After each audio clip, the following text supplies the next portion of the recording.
Direktorat Reserse Kriminal Umum Ditreskrimum Polda Banten menetapkan 3 orang sebagai tersangka dalam kasus dugaan pemerasan proyek milik PT China Chengda Engineering yang videonya viral di media massa. Ketiga tersangka merupakan pengusaha lokal yang meminta jatah proyek tanpa lelang sebesar 5 triliun rupiah dari pembangunan proyek strategis nasional pabrik baterai mobil listrik yang dikelola PT Chandra Asri Alkali di Kota Cilegon.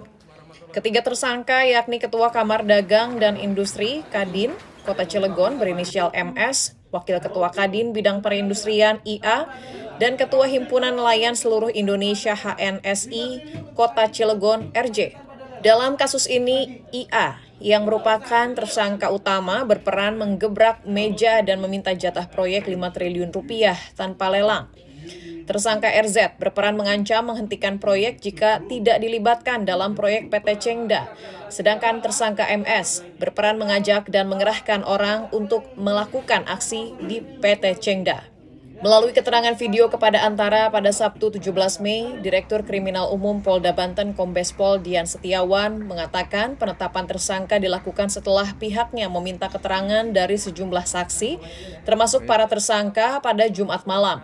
Pihak kepolisian juga menyebut dari hasil penyelidikan terungkap MS dan IA menemui pihak PT Total selaku perwakilan PT Chengda pada bulan April lalu untuk memaksa memberikan jatah proyek kepada Kadin Cilegon. Dugaan permintaan proyek sebesar 5 triliun tanpa lelang berdasarkan hasil penyelidikan dan penyidikan yang dilakukan oleh penyidik Ditreskrimum Polda Banten pada malam ini.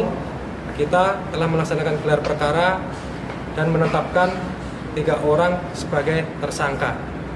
Adapun 3 orang tersebut, yang pertama adalah saudara IA, yang mana perannya adalah menggebrak meja dan meminta proyek 5 triliun untuk Kadin tanpa lelang.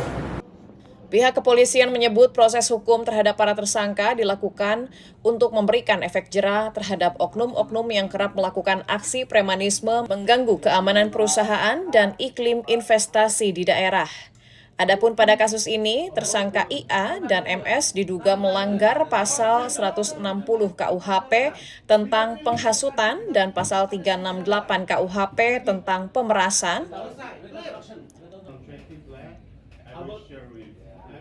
dengan ancaman pidana 9 tahun penjara, sedangkan tersangka RJ diduga melanggar pasal 335 KUHP tentang perbuatan tidak menyenangkan dengan ancaman pidana 1 tahun penjara.